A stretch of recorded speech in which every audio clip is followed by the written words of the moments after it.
Have you ever stopped to think about how the ancient world isn't really ancient at all? I mean, it's everywhere. It's in the buildings we walk by, the laws that govern us, and yeah, even in the aesthetics we see on social media. So just how loud is this echo from antiquity in our world today? Well, let's get into it. You see it all the time in our seats of power, right? Those huge grand columns on government buildings. That's not just some random design choice. No, that's a direct architectural quote from ancient Greece and Rome. It's a visual shorthand meant to scream stability, order, and democracy. And this influence, it goes way beyond just buildings. Take a look at this incredible manuscript from the Islamic Golden Age.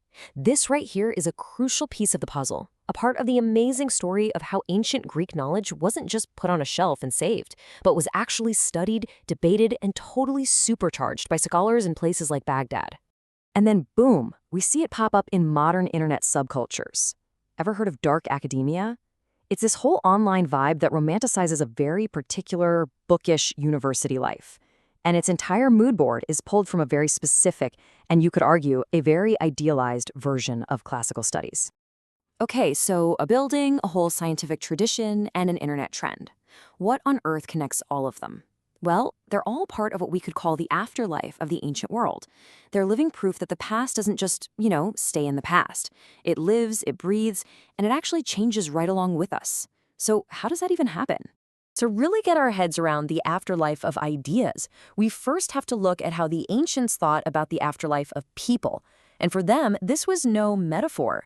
It was a serious matter of spiritual survival, one that depended completely on the living. For the ancient Greeks, the afterlife, Hades, was, to put it mildly, a pretty bleak place. The spirit of the hero Achilles famously says he'd rather be the lowest slave on earth than a king down in the underworld. It was just this gray, joyless, shadowy existence. There was no concept of a heaven like we might think of today. So in this grim afterlife, how did a soul find any kind of comfort? The answer was memory. A soul's continued existence, its very substance, depended on being remembered by the living. This was a core social duty, wrapped up in a concept called eusebia, a kind of deep piety and responsibility that you owed to your family, your community, the gods, and, crucially, to the dead. Forgetting them wasn't just sad, it was a major religious taboo. And this memory wasn't just an abstract thought. It was made real, tangible, through objects like these beautiful funerary vases, called lekythoi. Now, these weren't just fancy grave markers. The scenes painted on them often show the living and the dead interacting, with the tomb itself acting like a portal between their worlds. Rituals using these vases were a way to literally send offerings from the living world to the dead, keeping that vital connection, that memory, alive. Okay, so if a person's soul needs memory to survive, what about an idea? Well, it turns out this whole concept of an afterlife that depends on the living also applies perfectly to knowledge itself. And boy, did that knowledge go on an incredible journey. Greek knowledge didn't just get packed away in a library somewhere, waiting for the Renaissance to show up. No way. It went on this epic, centuries-long journey. As the Roman Empire was changing, scholars carried these priceless texts east into Syria and Persia. The first translations into Arabic actually started happening as early as the 7th century.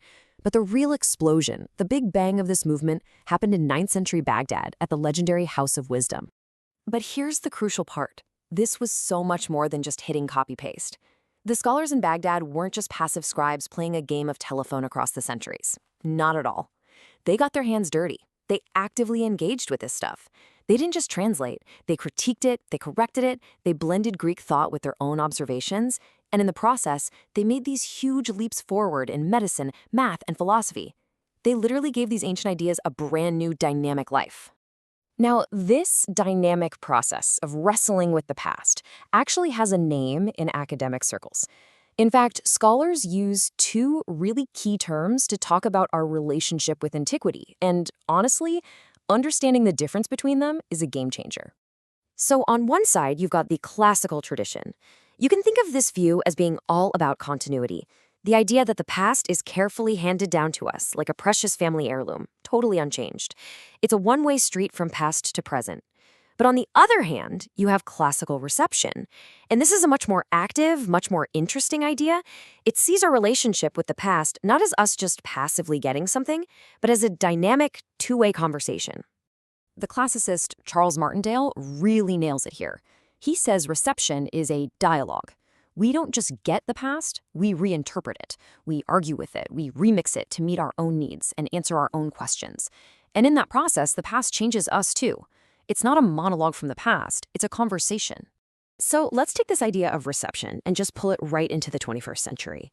How is this ancient dialogue actually playing out right here, right now? Well, we can see it in something as big as our politics and in something as niche as our pop culture.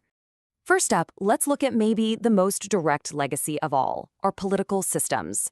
I mean, the very idea that laws should be supreme, not rulers. The importance of civic participation, the whole concept of a government by the people. These are all foundational ideas that were born in ancient Athens, ideas that we've adapted and are frankly still debating and wrestling with every single day. But reception isn't always so formal and foundational. What happens when our dialogue with the past isn't about building a nation-state, but about, say, building a personal brand or curating an online vibe? And that brings us right back around to dark academia. It's an entire aesthetic built on a very romantic vision of a classical education, and it's massively inspired by Donna Tartt's novel The Secret History. Now, the novel itself is this dark story about classic students whose obsession with beauty and antiquity leads them to actual murder. But the online subculture? It often filters out all the murder and moral rot and just receives the aesthetic. You know, the tweed jackets, the misty campuses, the candlelit study sessions. But remember, reception isn't just about adopting things. It's also about critiquing them. And analyses of the novel and the dark academia aesthetic point to a more complicated side. This modern reception of antiquity, some argue, can reinforce elitist fantasies about who gets access to higher learning, and it often pushes the voices of women and minorities to the side. It's this powerful reminder that our dialogue with the past isn't always simple or positive. It's messy, and often it's really controversial. So where does all of this leave us?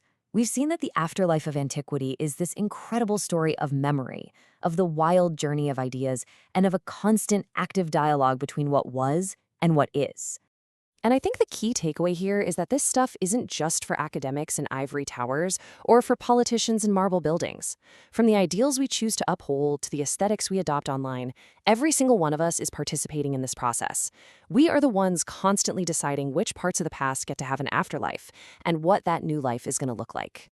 At the end of the day, we are the living who tend to the memories of the past, whether it's the soul of Achilles, the ideas of Aristotle, or the aesthetic of a novel. The past isn't some static thing set in stone. We are actively shaping it every day. And that leaves us with a pretty fascinating question, doesn't it? As this conversation continues, what's our contribution going to be? What will we choose to remember, to transform, and to say next?